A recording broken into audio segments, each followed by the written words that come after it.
عزازیل نامی ایک جن تھا جو ایک تو جن ہونے کی نسبت سے فرشتوں سے کچھ نہ کچھ مماثلت تھی، قرب تھا، دوسرے یہ علم میں، زہد میں، عبادت میں اتنا اونچا تھا، اتنا اونچا تھا، اتنا اونچا تھا کہ یہ ملائکہ ہی کے صف میں شامل ہو گیا۔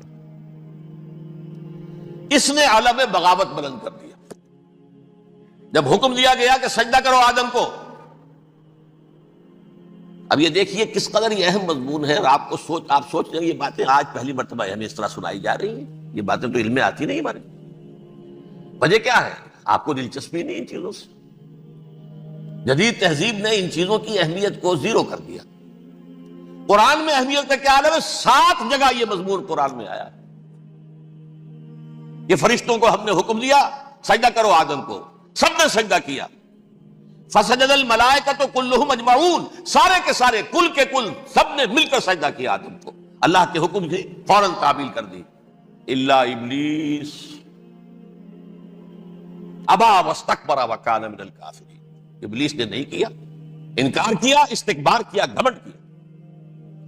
اور اس کو سورہ کہف میں بیان کر دیا گیا، یہ اس لیے کہ وہ اصل میں جنات میں سے تھا، اگرچہ شامل تو تھا فرشتوں میں اس وقت۔ کانا من الجن ففسق عن امر ربہ، وہ اصل میں جنات میں سے تھا، اس وجہ سے وہ اپنے رب کے اس فیصلے کے خلاف کھڑا ہو گیا، سرکشی تھی اس میں۔ یہ معاملہ اتنا اہم ہے، اب آپ سمجھیے کہ 7 مرتبہ سورہ بقرہ، سورہ اعراف، سورہ حجر، سورہ بنی اسرائیل، سورہ کہف، سورہ طٰہٰ، سورہ صاد، 6 مکی صورتوں میں ذکر ہے یہ، اور ایک مدنی صورت سورہ بقرہ۔ ان میں سے اکثر مقامات پر پھر جب اللہ نے کہا کہ اچھا تم نے یہ سرکشی کی ہے اور ہمارے حکم کی خلاف ورزی کی ہے تو یہاں سے نکل جاؤ، دفع ہو جاؤ، تم مردود ہو، مردود، ملعون، ان علیک لعنتی الی یوم الدین، اب تجھ پر لعنت رہے گی میری قیامت کے دن۔ اس نے کہا اچھا پروردگار پھر مجھے ذرا مہلت دے دے، رب فانظرنی الی یوم یبعثون، قیامت تک میری زندگی طویل کر دے۔ فذهب فإنك من المنظرین، کہہ دیا اچھا جاؤ، تمہاری یہ درخواست بھی ہم نے قبول کی۔ اس نے کہا پروردگار اب میں اس آدم کو بھی گمراہ کر کے چھوڑوں گا اور آدم کی نسل کو تباہ کر کے چھوڑوں گا۔ انتہائی شدید چیلنج کے انداز میں یہ قرآن مجید میں 4-5 مرتبہ مضمون ہے۔ میں نے صرف 2 جگہ سے آپ کو اس وقت کوٹ کر کے سنایا تھا۔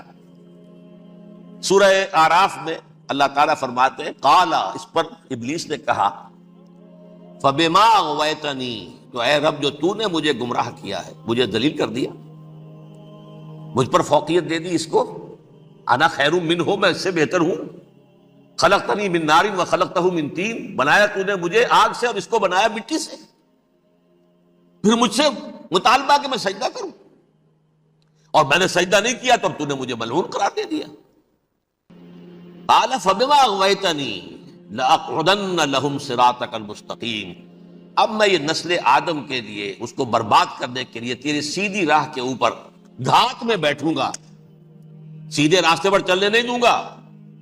ثم لآتینہم من بین ایدیہم، پھر میں ان پر حملہ آور ہوں گا، ان کے سامنے سے بھی، ومن خلفہم، ان کے پیچھے سے بھی، وعن ایمانہم، ان کے داہنی جانب سے بھی، وعن شمائلہم، اور ان کے بائیں جانب سے بھی، ولا تجد اکثرہم شاکرین، اور تو دیکھے گا کہ ان کی اکثریت تیری شکر گزار بندوں پر مشتمل نہیں ہوگی۔ یہ چیلنج تھا، اور ایک چھوٹا سا چیلنج جو سورہ صاد میں آیا ہے، اور یہاں تو اس نے اللہ کے جلال کی قسم کھا کر کہا قال فبعزتک لأغوینہم اجمعین، اے رب تیری عزت، تیرے جلال کی قسم ہے میں ان سب کو گمراہ کر کے چھوڑوں گا، الا عبادک منہم المخلصین، سوائے ان میں سے وہ کچھ لوگ جنہیں تو خالص اپنا بندہ بنا لے، جنہیں تو اپنا بندہ بنا لے، مخلص، مخلص نہیں، مخلص یہ مفعول ہے، فاعل نہیں ہے، جسے تو بنا لے۔ بعض لوگوں کو اللہ چن لیتا ہے، هو اجتباکم، تمہیں چن لیا ہے، استفاء، اجتباء، وہ بچیں گے جن کو تو اپنی خاص امان میں لے لے گا، باقی میں سب کو گمراہ کر کے چھوڑوں۔ یہ ہے اصل دنیا میں نوع انسانی کا ابدی دشمن، ازلی سے ابدی تک۔ اور اس میں نوٹ کیجئے کہ اس کی اصل بنیاد کیا ہوئی؟ 2 لفظ، تکبر اور حسد۔ استکبرا، تکبر کیا، انا خیر منہ، میں اس سے بہتر ہوں. یہ ساری بس کی گانٹھ یہی ہے، سب سے بڑی گمراہی کی وجہ یہی ہے. اسی لیے کہا ہے حدیث میں لن يدخل الجنہ من کان فی قلبہ مثقال حبۃ من کبر، جنت میں ہرگز وہ شخص کبھی بھی داخل نہیں ہو سکے گا جس کے دل میں رائے کے دانے کے برابر بھی کبر ہے. تکبر سب سے بڑا جرم. الکبر ردائی، اللہ فرماتا ہے یہ تکبر، یہ تو میری چادر ہے. کوئی شخص تکبر کرتا ہے تو گویا میری چادر گھسیٹ رہا ہے میرے کندھے سے. عرب میں کسی شخص کی توہین کرنی ہوتی تھی تو اس کی چادر گھسیٹتے تھے، ننگا کر دیا گویا.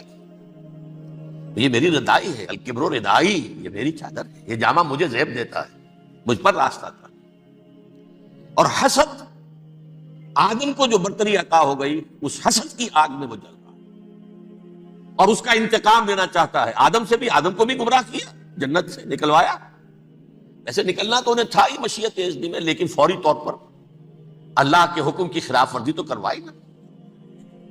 فعصى آدم ربہ فغوى، آدم نے اپنے رب کے حکم کی نافرمانی کی اور گمراہ ہوا عارضی طور پر. یہ دوسری بات ہے، توبہ کر لی، اللہ نے توبہ قبول فرما لی، معاف کر دیا. کوئی مستقل جو ہے وہ نسل انسانی پر اس گناہ کا اثر متوارث طور پر نہیں آ رہا ہے، ختم ہو چکا معاملہ، ہوا تھا ہو گیا. فتلقى آدم من ربہ کلمات فتاب علیہ انہ هو التواب الرحیم. اور توبہ کی شان یہ ہے جب وہ قبول ہو جائے اللہ کی جناب میں، کیا تائب من الذنب کمن لا ذنب لہ، گناہ سے توبہ کرنے والا ایسے ہوتا ہے جیسے اس نے کبھی گناہ کیا ہی نہیں تھا. لیکن بہرحال وہ گناہ کرنے میں کامیاب ہو گیا، حضرت آدم اور حوا کو بھی. اور نوع انسانی کی عظیم اکثریت، عظیم اکثریت، عظیم اکثریت اس کے داؤ میں آئی ہوئی ہے نہیں. کتنے ہیں وہ عباد اللہ المخلصین، الا عبادک منہم المخلصین، کتنے جو واقعتاً خالصتاً اللہ کے بندے بن گئے، جنہیں اللہ نے اپنا بنا لیا، اپنا قرار دے دیا. اب اس کے ساتھ نوٹ کیجئے، اس ابلیس کے ساتھ ایک فوج بھی ہے جسے قرآن مجید میں کہا گیا ہے یہ اس کی پارٹی ہے، حزب الشیطان. یہ اکیلا نہیں ہے. ایک تو وہ عزازیل ہے، اس کی طویل ترین عمر اللہ نے دے دی، وہ تو قیامت تک رہے گا. باقی بھی جنات جو ہیں ان کی نسل میں سے، یا اس کی نوع میں سے، اس کی نسل میں سے، جنات کی عمریں انسانوں کی عمروں سے زیادہ ہیں، بہت زیادہ ہیں. لیکن پھر بھی اتنی نہیں ہے. یہ خاص ہے اس کا معاملہ کہ اس نے کہا تھا رب انظرنی الی یوم یبعثون، مجھے دے دے مہلت اس وقت تک تاکہ میں ثابت کر کے دکھا دوں کہ جسے تو نے یہ خلافت دیا یہ اس کا اہل نہیں ہے. Let me prove this point. ولا تجد اکثرہم شاکرین، تو ان کی اکثریت کو شکر گزار نہیں پائے گا. وہ ابلیس جو ہے وہ ریکروٹ کرتا ہے اپنے فوجی، اول تو خود جنات میں سے جو اس کے نمبر 1 لشکری ہے. قرآن مجید میں اس کا اشارہ دیا گیا ہے انہو یراکم ہوا وقبیلہ من حیث لا ترونہم. دیکھو لوگو، اے انسانوں، وہ ابلیس لعین عزازیل اور جو اس کے قبیلے کے لوگ ہیں، جنات ہیں، وہ تمہیں وہاں سے دیکھتے ہیں اور تاکتے ہیں اور حملہ کرتے ہیں جہاں سے تم انہیں نہیں دیکھتے. وہ غیر مرئی ہیں، انویزیبل ہیں، تمہیں نظر نہیں آتے. ویزیبل دشمن کا وار تو روک لو گے، انویزیبل کا کیسے روکو گے؟ انہو یراکم ہوا وقبیلہ، اکیلا ہی نہیں ہے وہ تو تمہیں تاکتا ہے، تم پر حملہ کرتا ہے، گھات میں لگ کر جو ہے تمہارے اوپر حملہ کرتا ہے، وہ بھی اور اس کے ساتھ اس کے قبیلے کے لوگ جنات بھی، من حیث لا ترونہم، جہاں سے کہ تم انہیں نہیں دیکھتے.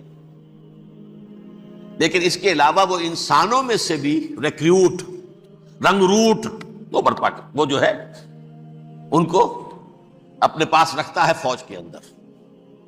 جس کی سب سے بڑی مثال کیا ہے؟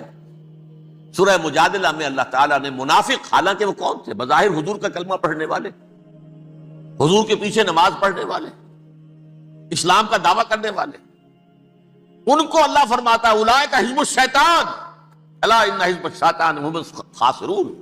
یہ شیطان کی پارٹی کے لوگ ہیں. وہاں مقابلے میں آیا ہے اولئک حزب اللہ الا ان حزب اللہ هم المفلحون.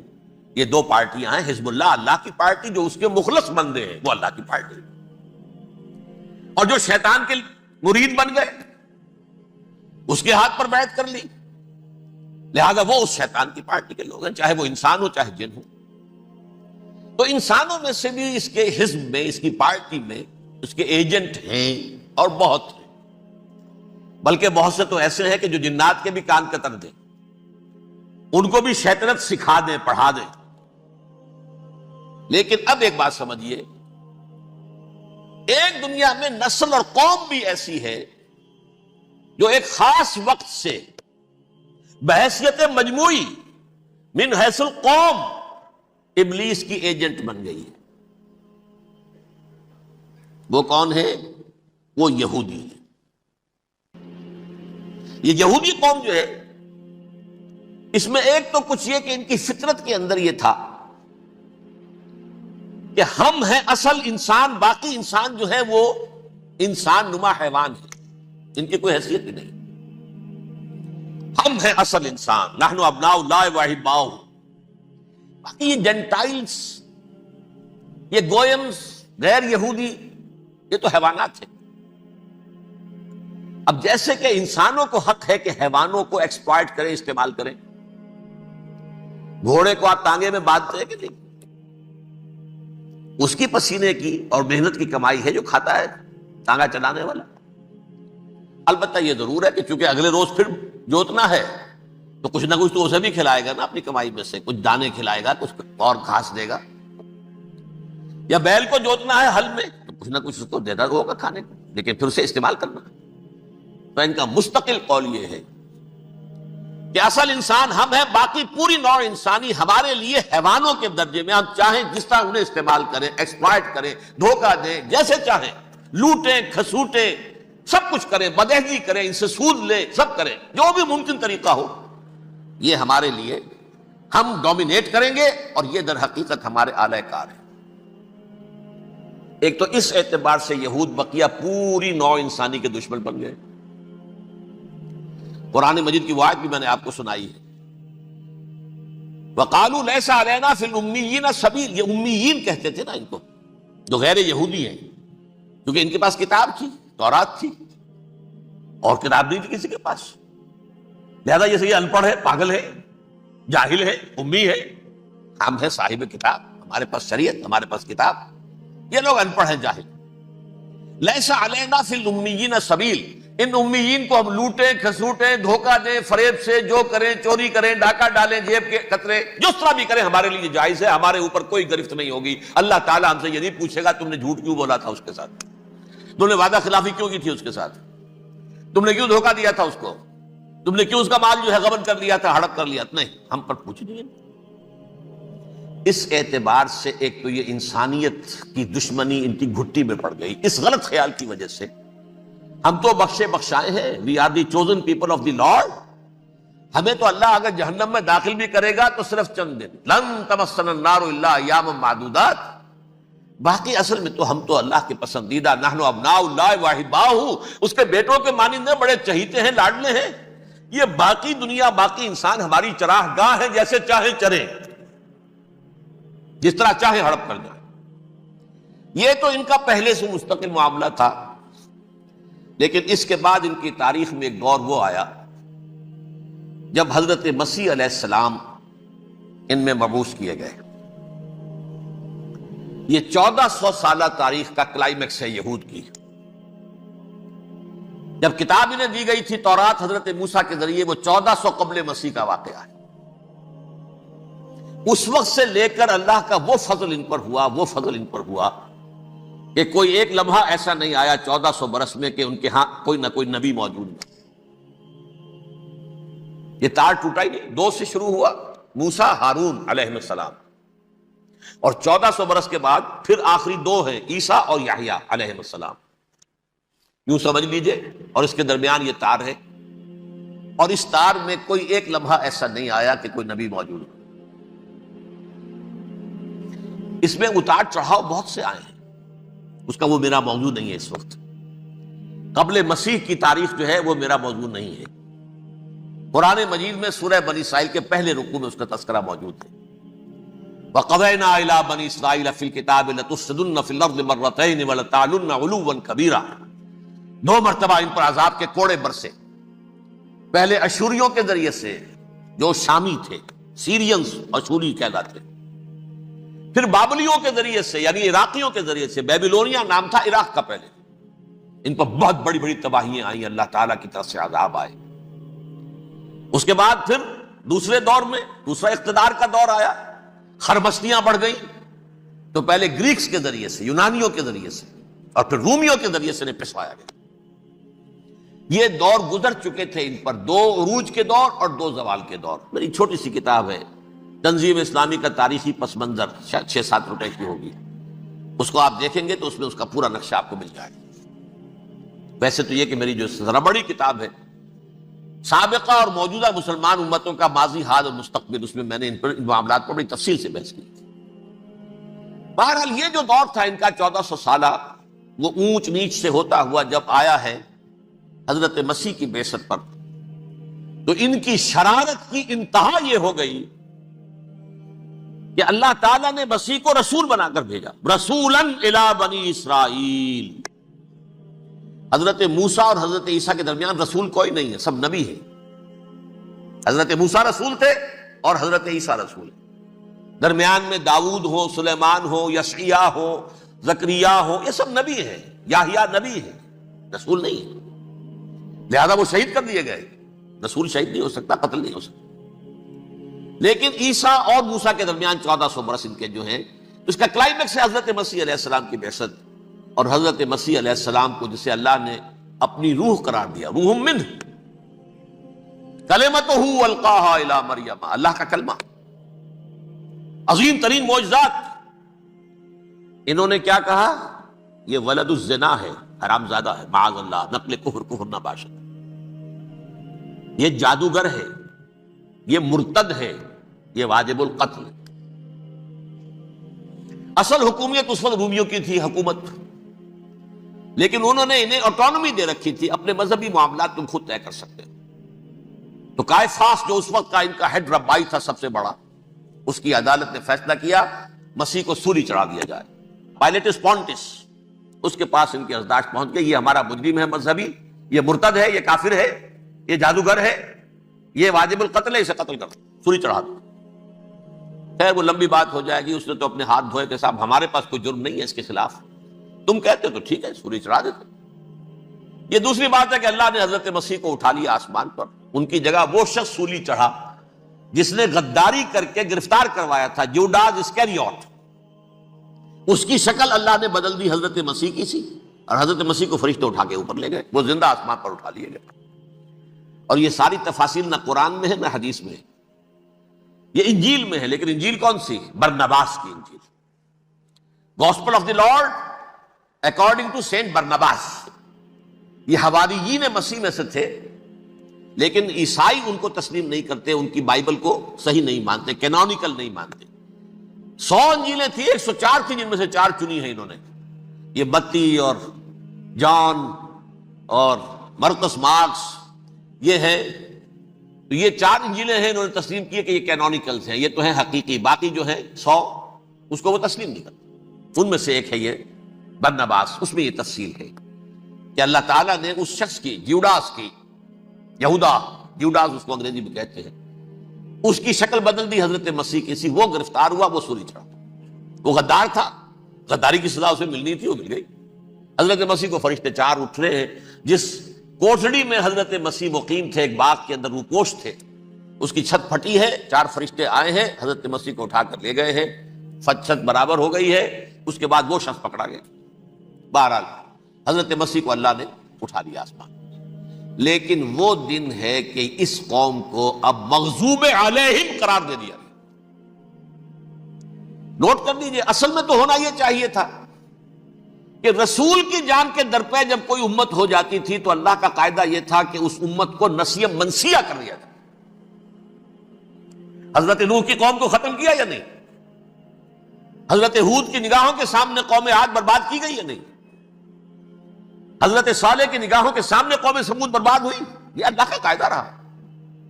سدوم اور عمورہ کی بستیاں حضرت لوط علیہ السلام جہاں بھیجے گئے، مدین کا علاقہ جہاں حضرت شعیب بھیجے گئے، آل فرعون جن کی طرف موسیٰ کو بھیجا گیا، سب ہلاک کر دیے گئے. کیونکہ رسولوں کے بارے میں اللہ کا عذاب، نبیوں کے بارے میں یہ بات نہیں ہے. نبی آیا، اس نے دعوت دی، جس نے مان لیا اچھا کیا، اپنے لیے اچھا کیا، نہیں مانا اس کی اپنی جو ہے آخرت برباد ہو گئی. دنیا میں کوئی فیصلہ اس کا نہیں ہوتا، لیکن رسولوں کا معاملہ یہ ہوتا ہے کہ دنیا میں وہ اللہ کی عدالت بن کر آتے ہیں. مانو گے تو بچو گے، نہیں مانو گے ہلاک ہو جاؤ. تو اس اعتبار سے وہ مستحق تو ہو چکے تھے اس کے کہ انہیں ہلاک کر دیا جائے. اب اللہ کی کوئی خصوصی مشیت ہے، اس میں کیا حکمت ہے، وہ ہے ایک حکمت میں بعد میں اگر وقت ہوا تو بتاؤں گا. فیصلہ یہ کیا اللہ نے کہ حضرت مسیح کو تو اٹھا لیا زندہ، اور ان کی رسی ابھی مزید دراز کر دی کہ ان کو ابھی مہلت دے دی کہ تمہیں آخری 30 سال، جس کو عذاب اکبر کہتا ہے قرآن. سورہ سجدہ جو حضور ہر جمعے کی پہلی رکعت میں فجر میں پڑھتے تھے، وَلَنُذِيقَنَّهُم مِّنَ الْعَذَابِ الْأَدْنَىٰ دُونَ الْعَذَابِ الْأَكْبَرِ لَعَلَّهُمْ يَرْجِعُونَ. چھوٹے چھوٹے عذاب اور ایک بڑا عذاب، جبکہ قوم بالکل برباد، نسیم منسیہ کأن لم یغنوا فیہا، ایسے ہو جائیں جیسے کوئی تھے ہی نہیں آبادیاں. لا یرا الا مساکنہم، اب ان کے مسکن نظر آتے ہیں، مکین نظر نہیں آتے. یہ عذاب اکبر جو ہے وہ ان پر نہیں آیا، حالانکہ وہ مستحق ہو گئے تھے اسی وقت. اس کو یوں سمجھیے کہ کسی شخص کو پھانسی کا حکم تو ہو جائے، ایگزیکیوشن نہیں ہوتا ہے، کئی سال گزر جاتے ہیں پڑے ہوئے، اور معاملات جو ہیں وہ چلتے رہتے ہیں. یہ معاملہ ہوا اس کے ساتھ، ورنہ یہ مستحق ہو چکے تھے آخری بربادی تباہی کے عذاب استیصال، جڑ سے کاٹ دینے والا عذاب. وہ آ سکتا تھا ان پر اسی وقت، لیکن اللہ نے ان کی مہلت دراز کی. لیکن اس کے بعد اللہ نے ان کو ایک اور موقع دیا. 600 برس بعد حضرت مسیح کے محمد الرسول اللہ صلی اللہ علیہ وسلم کی بعثت ہوئی. اور یہ میں سمجھتا ہوں کہ اس قوم پر اللہ کا اتنا بڑا فضل تھا، اتنا بڑا فضل تھا، اتنا بڑا فضل تھا. اب پھر ایک موقع دیا، عسیٰ ربکم ان یرحمکم وان عدتم عدنا. دیکھو اب بھی تمہیں ہم ایک موقع دے رہے ہیں، تمہارا رب تمہارے اوپر اب بھی فضل کرنے کو تیار ہے، رحم فرمانے کو تیار ہے. ان ھذا القرآن یہدی للتی ہی اقوم، اس قرآن کے سائے میں آ جاؤ، یہ شاہدرا ہے ہدایت میں آنے کا، اس میں داخل ہو جاؤ، محمد کی تصدیق کرو صلی اللہ علیہ وسلم، دامن محمدی میں آ جاؤ، اب بھی ہم تمہارے گناہ بخش دیں. لیکن نہیں، اس قوم نے حضرت محمد صلی اللہ علیہ وسلم کی دشمنی کی کمر کسی. اور اب یوں سمجھیے اس تاریخ سے لے کر آج تک یہ گٹھ جوڑ ہے. ظاہر بات ہے کہ ابلیس کا بھی اصل دشمن اب کون ہے، یا ہدف کون ہے، ٹارگٹ کون ہے؟ جنہوں نے محمد کو نہیں مانا صلی اللہ، وہ تو ہے ہی جہنمی، ان پر کوئی اور محنت کرنے کی ضرورت کیا ہے؟ سمجھ رہے میری بات؟ حضور کی بعثت کے بعد جنہیں حضور کو رد کر دیا، ان پر ایمان نہیں لائے، وہ کون ہے؟ کافر، وہ جہنمی ہے ہی ہے. لہذا اس کے اوپر کوئی محنت صرف کرنے کی ابلیس کو ضرورت نہیں. اس کا اصل ٹارگٹ امت محمد ہے صلی اللہ علیہ وسلم. وہ ساری نوع انسانی کی دشمنی اب آ کر مرکوز ہو گئی ہے امت محمد صلی اللہ علیہ وسلم کی دشمنی پر. اور اسی طرح یہود کا معاملہ، اگرچہ ویسے پوری نوع انسانی کے دشمن ہیں، انہیں حیوان سمجھتے، ان کی جان مال اپنے لیے مباح سمجھتے ہیں، جس طرح چاہے لوٹے کھسوٹے کھائیں پیے ہی نہیں. لیکن اب ان کی بھی دشمنی کا سب سے بڑا مرکز امت محمد. کیوں؟ وہی تکبر اور حسد، وہی بیماریاں. انہیں تکبر یہ ہو گیا تھا کہ 2000 سال سے یہ نبوت ہماری میراث، ہماری جاگیر. بنو اسرائیل کے اندر سینکڑوں نبی آئے، 3 کتابیں اللہ نے ہمیں عطا کی. یہ کہاں سے آ گیا محمد صلی اللہ علیہ وسلم؟ معاذ اللہ ثم معاذ اللہ. یہ امیین میں سے، یہ جنٹائلز میں سے، یہ گوئنز میں سے، یہ حقیر ان پڑھ. کہاں ہم، کہاں یہ نہیں تسلیم کریں گے. حالانکہ قرآن کہتا ہے یعرفونہ کما یعرفون ابناہم، ان کے علماء ایسے پہچانتے تھے حضور کو جیسے اپنے بیٹوں کو پہچانتے کہ یہ آخری نبی ہے. لیکن تکبر اور حسد کی آگ میں جل اٹھے. اب ان کے بھی دشمنی کس سے ہے؟ محمد اور امت محمد صلی اللہ علیہ وسلم. یہ گٹھ جوڑ ہے. اب دیکھیے، یہ ہے میری گفتگو کا اب تک کی گفتگو کا حاصل، یہ گٹھ جوڑ. ایک غیر مرئی دنیا، انویزیبل دنیا کا ابلیس لعین اور جنات میں سے اس کے لشکری فوج، انسانوں میں سے ویسے تو اور بھی بہت جگہ اس کے ایجنٹ ہے، مسلمانوں میں بھی ہے، لیکن بحیثیت قوم، بحیثیت مجموعی، ایک پوری قوم، ایک پوری نسل جو ہے اس کے ساتھ گٹھ جوڑ ہے۔ ان دونوں کی گٹھ جوڑی کے ساتھ یہ دشمن دون ہیں انسانیت کے، پہلا دشمن ابلیس لعین، عزازیل لعین، اور دوسرے دشمن یہود ملعون۔ اب میں آپ کو ذرا اس جو انسانوں میں سے انسان دشمنی کا جن کا سب سے بڑا رول ہے، میں ان کی 2000 سالہ تاریخ کا آپ کے سامنے نقشہ رکھنا چاہتا ہوں۔ ان 1400 سال کا تو میں نے صرف 4 آپ کو پوائنٹس بتائے۔ موسیٰ سے عیسیٰ تک 1400 برس علیہم الصلاۃ والسلام، 2 مرتبہ عروج، 2 مرتبہ زوال، اشیریوں کے ہاتھوں پٹوائی، بابلیوں کے ہاتھوں پٹانا، گریکس کے ہاتھوں مرمت، رومنز کے ہاتھوں مرمت۔ یہ جو 2000 سال ہیں، کیونکہ اب تو ظاہر بات ہے 21ویں صدی شروع ہو گئی، 20 صدیاں حضرت مسیح کو پوری ہو گئی۔ پہلی بات نوٹ کیجئے، حضرت مسیح کی پیدائش ہے سن 1 قبل مسیح۔ یہ نکتہ آپ نے کبھی سنا ہے یا نہیں؟ جب ملینیم کا سلسلہ شروع ہوا تھا پچھلے سال، تو میں نے بیان کر دیا تھا کہ ایک عجیب حساب کے اندر انہوں نے غلطی کی ہوئی ہے۔ حضرت مسیح کی پیدائش ہوئی 25 دسمبر کو، سن انہوں نے شروع کر دیا، اس کے بعد جنوری آئی تو پہلا سال شروع ہو گیا۔ اگر جنوری سے پہلا سال شروع ہوا تو یہ 6 دن جو ہے تو اس کے پچھلے سال میں تھے، لہذا کہا جائے گا کہ Jesus Christ was born 1 year before Christ، BC۔ تو 1 قبل مسیح میں حضرت مسیح کی پیدائش ہوئی۔ یہ آخری اسرائیلی نبی اور رسول۔ یہودی علماء کی مخالفت، دشمنی، سولی پر چڑھوا دینا میں بیان کر چکا۔ سن 33 عیسوی میں جبکہ حضرت مسیح کی عمر 33 برس تھی، اللہ تعالیٰ نے انہیں زندہ آسمان پر اٹھا لیا، لیکن یہودیوں نے اپنے خیال کے مطابق انہیں سولی پر چڑھوا دیا، ان کی موت واقع ہوئی۔ اگرچہ اس کے بعد یہ اختلاف ہے ان میں، یہودی کہتے ہیں وہ سولی پر چڑھ گیا، ختم ہوا، مر گیا، عیسائی کہتے ہیں نہیں، انتقال ہوا ہے مسیح کا صلیب پر، لیکن پھر وہ دوبارہ زندہ ہو گئے ہیں۔ ان کی لاش ایک غار میں رکھ دی گئی تھی، وہاں ریزریکشن ہو گیا، ان کا باعث بعد الموت وہیں ہو گیا، اور پھر انہیں اللہ نے زندہ آسمان پر اٹھا لیا۔ تو ہمارے اور عیسائیوں کے درمیان نوٹ کر لیجئے، یہ چیز مشترک ہے کہ حضرت مسیح آسمان پر زندہ اٹھائے گئے۔ فرق کیا ہے؟ وہ سمجھتے ہیں کہ سولی دیے گئے، سولی پر مرے، پھر زندہ ہوئے، پھر گئے۔ ہم سمجھتے ہیں کہ نہیں، وما صلبوہ وما قتلوہ، انہوں نے نہ صلیب دے سکے انہیں اور نہ انہیں قتل کر سکے، بل رفعہ اللہ الیہ، اللہ نے اٹھا لیا۔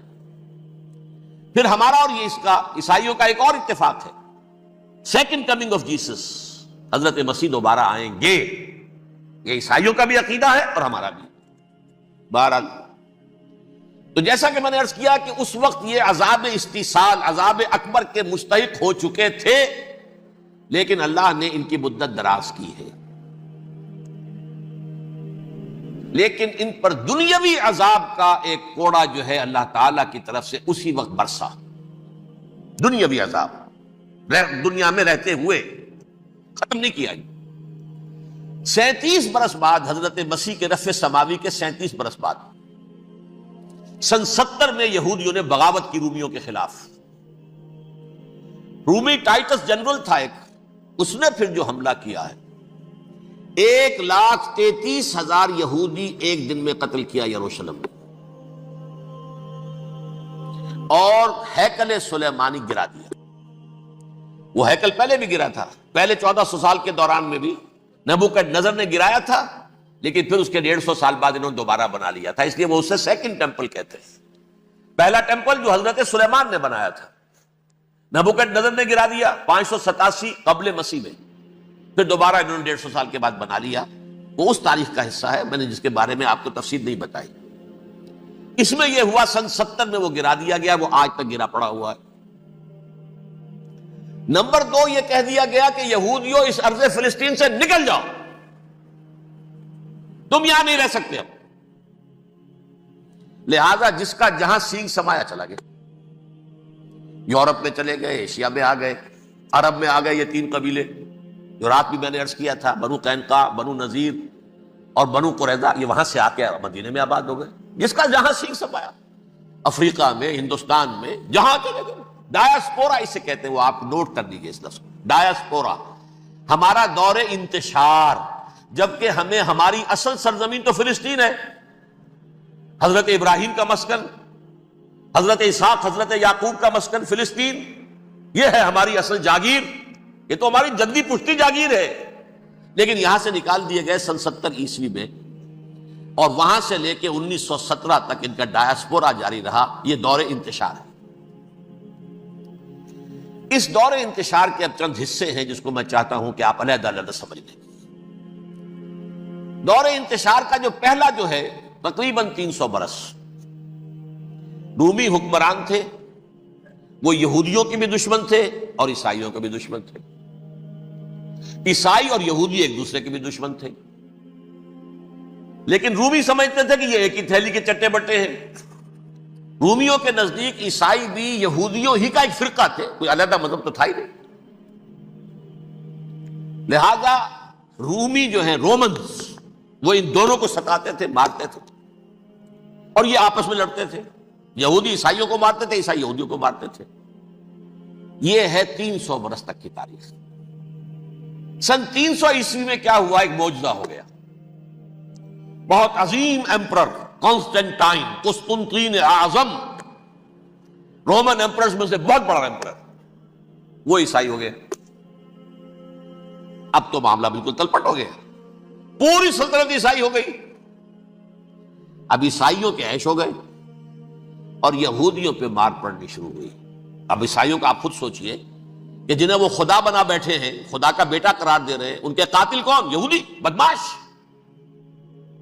لہذا ان کی وہ پٹائی شروع ہوئی ہے یورپ میں، پوری رومن امپائر میں انہیں ذلیل کیا گیا، شہروں میں آمد بند، علیحدہ رہو، گھیٹوز کے اندر رہو۔ یہودی کا نام جو ہے وہ گالی بن گیا، جیسے آج بھی یہودی گالی کہتے ہیں، جیسے خنزیر کا لفظ، آخر وہ بھی اللہ کی مخلوق ہے، لیکن آپ کو معلوم ہے کوئی شخص زبان پر نام نہیں لانا چاہتا خنزیر کا، سور کا۔ اسلام میں بارات کا کوئی تصور نہیں، سیرا بندی کی کوئی تقریب نہیں، ہندوانہ تقریبا نہیں۔ بارات کے لیے عربی میں کوئی لفظ ہی نہیں ہے، قرآن اور حدیث میں کیا ہوگا؟ عربی میں نہیں ہے، کوئی لفظ نہیں۔ یہ خالص عجمی لفظ، بارات عجمی ہے، ایرانی ہے، اس کا اسلام سے کوئی تعلق نہیں، جڑ کٹ جائے اس کی۔ یہ بھی ہندوانہ تصور ہے۔ ہوتا کیا تھا؟ ایک گاؤں سے جا رہے ہیں، دوسرے گاؤں سے بیٹی لے کر آنی ہے، اور بیٹی کے ساتھ جہیز آنا ہے، اور راستے میں ڈاکو جو ہیں وہ لوٹ سکتے ہیں، تو یہاں سے جتھا لے کے جانا ہوگا، لہذا وہ جتھا بندی کر کے بارات جا رہی ہے۔ اب وہ جا کر جنج گھر جو بنے ہوئے ہیں وہاں پر ٹھہر رہی ہے، 2 دن 3 دن عیش کر رہے ہیں، کوئی چھرے اڑا رہے ہیں لڑکی والوں کے پیسے پر، پھر وہ مال غنیمت سے لدے پھدے واپس آ رہے ہیں، لہذا وہ جتھا حفاظت کرتا تھا۔ یہ سارا ہندوانہ تصور ہے، اسلام سے کوئی تعلق نہیں۔ تو نمبر 1 نکاح مسجد میں، نمبر 2 کوئی دعوت طعام ہی نہیں، کوئی بھی نہیں، نو انٹرٹینمنٹ واٹس ایور لڑکی والوں کی طرف سے، اجتماع جانبین مسجد میں، یہیں سے ڈسپرس۔ حضرت فاطمہ کو تو وداع کرانے کے لیے حضرت علی گئے بھی نہیں تھے۔ نکاح کے بعد کچھ خواتین حضرت فاطمہ کو لے کر حجرے میں چھوڑ آئی تھی جا کر، جو ایک انصاری صحابی نے حضرت علی کو دیا تھا، ورنہ ان کے پاس حجرہ بھی نہیں تھا۔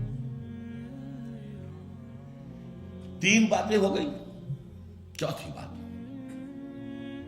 ولیمہ جو ہے اس کی تاکید ہے۔ یہی وجہ ہے کہ جب یہ شادی پر مکمل پابندی لگائی گئی تھی، میں نے اشتہار دیا تھا کہ ولیمہ پر پابندی نہیں ہونی چاہیے۔ لڑکی والے کے ہاں تو آپ سوچئے، جو دلیل میں نے دی اس کی نفی میں، نفسیاتی دلیل بہت بڑی ہے۔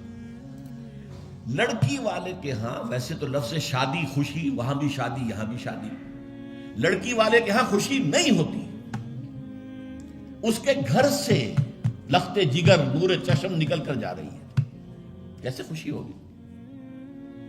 مائیں رو رہی ہوتی ہیں، انہیں غشی پڑی ہوتی ہے جب بچیاں نکل رہی ہوتی ہیں، بہن بھائی رو رہے ہوتے ہیں، باپوں کے آنکھوں کے اندر بھی آنسو آئے ہوتے ہیں، نمی آئی ہوتی ہے۔ میں نے بھی 5 بیٹیاں رخصت کی اپنے گھر سے اور آنکھوں میں نمی آئی ہے. I couldn't withhold my tears. پھر یہ صرف یہ تو ہوتا ہے کہ ایک ذمہ داری کا بوجھ تھا، آج اتر گیا. اسے آپ انگریزی میں سائی آف ریلیف کہہ سکتے ہیں. بس کوئی خوشی نہیں. اس کی مثال میں دیا کرتا ہوں کہ کوئی جانور اگر قربانی کے لیے 10-15 دن پہلے آپ لے لیں، وہ بکرا کوئی مینڈھا، اور بچے اس کے ساتھ ہل جاتے ہیں، پھر کھلاتے ہیں، لے جاتے ہیں، چراتے ہیں، تو پھر وہ عید کے دن جب آپ اسے قربان کرتے ہیں تو بچے پچھاڑے کھا رہے ہوتے ہیں، رو رہے ہوتے ہیں. اتنا لاڈ اس جانور سے ہو جاتا ہے. تو یہ نور چشم لخت جگر گھر سے نکل رہی ہے. 18-20 برس رہی ہے آپ کے گھر میں، آج جا رہی ہے. ٹھیک ہے، سائی آف ریلیف ہے، لیکن اندیشہ بھی ہوتا ہے. ذہن میں رکھیے، ہمیشہ ہوتا ہے. پتہ نہیں بیل منڈے چڑھے نہ چڑھے، موافقت مزاج کی ہو نہ ہو، نئے ماحول میں جانا ہے، ایڈجسٹمنٹ ہو نہ ہو. اپنی حد تک پورا اطمینان کر لیا ہے، دیکھ لیا ہے، سوچ بچار کر لیا ہے، لیکن کیا کہا جا سکتا؟ ایک بالکل یوں سمجھیے کہ ایک نیا ماحول ہے، نئی جگہ جا رہی ہے، لہذا وہ اندیشہ بھی موجود ہوتا ہے. لہذا واقعتاً لڑکی والوں کے ہاں خوشی کا موقع نہیں ہے. ان کے ہاتھوں مرغ پلاؤ کھانا بے غیرتی ہے. ہاں، لڑکے والے کے ہاں خوشی ہے، اس کا گھر آباد ہوا ہے. اور اسے حکم دیا حضور نے، اولموا ولو بشاۃ، ولیمہ ضرور کرو، چاہے تمہارے پاس ایک ہی بکری ہو. وہ ایک ہی بکری در حقیقت ان کے ہاں مفلسی کی سب سے بڑی شکل ہو سکتی تھی، لیکن بھیڑیں بکریاں پالنا تو ان کا پیشہ تھا. تو کسی کو ایک ہی بکری ہے، معلوم بہت ہی غریب ہے. فرمایا اسی کو ذبح کرو، کھانا کھلاؤ اپنے دوستوں کو، اپنے احباب کو، سیلیبریٹ کرو. سیلیبریشن تمہارے ہاں ہونی چاہیے، مرد کے ہاں، لڑکے کے ہاں. پھر اس میں بھی اس قدر حضور صلی اللہ علیہ وسلم کی تعلیم کے اندر دیکھیے توازن ہے. فرمایا، یہ مسلم شریف کی روایت ہے جو میں آپ کو سنا رہا ہوں، عن عبداللہ ابن عمر رضی اللہ تعالی عنہ ان النبی صلی اللہ علیہ وسلم قال اذا دعی احدکم الی الولیمۃ فلیجب، جب تم میں سے کسی کو ولیمے کی دعوت دی جائے تو ضرور جائے. اور ایک اور حدیث ہے ابو ہریرہ سے رضی اللہ تعالی عنہ کہ حضور نے فرمایا شر الطعام طعام الولیمہ، ولیمے کا کھانا برا کھانا ہے. کیوں؟ اس میں غریبوں کو نہیں بلایا جاتا، بلکہ غریبوں کو جو دھکے دیے جاتے ہیں.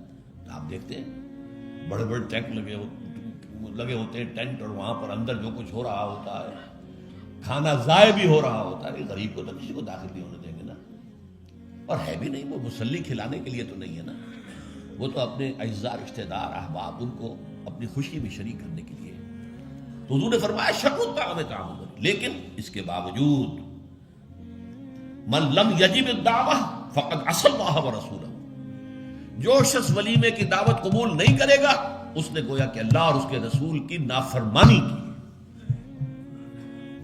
اب آپ سوچئے، جس نبی نے ہمیں اتنی تفصیل سے ہدایت دی دعوت ولیمہ کی، اگر لڑکی والوں کے ہاں کسی دعوت کے اندر کوئی خیر ہوتا ذرہ بر، تو کیا حضور ہمیں اس سے محروم رکھتے صلی اللہ علیہ وسلم؟ تو چوتھی بات جو میں نے عرض کی کہ ولیمہ کیا جائے. ہاں، البتہ ون ڈش کی پابندی لگائی جا سکتی ہے، بالکل لگائی جا سکتی ہے. اسراف اور تبذیر کو روکا جا سکتا ہے. اسراف کسے کہتے ہیں؟ اسراف کہتے ہیں ضرورت کی جگہ پر ضرورت سے زائد خرچ کرنا. عام اپنے گھر کے کھانے میں بھی ایک سے زیادہ ڈش پکانا، ایک سے زیادہ کھانا حضور کے نزدیک نہایت ناپسندیدہ. ضرورت ہے پیٹ بھرنے کی، ایک سالن روٹی سے بھی ہو جاتا ہے، آپ نے 4-4 5-5 پکا رکھے، یہ اسراف ہے.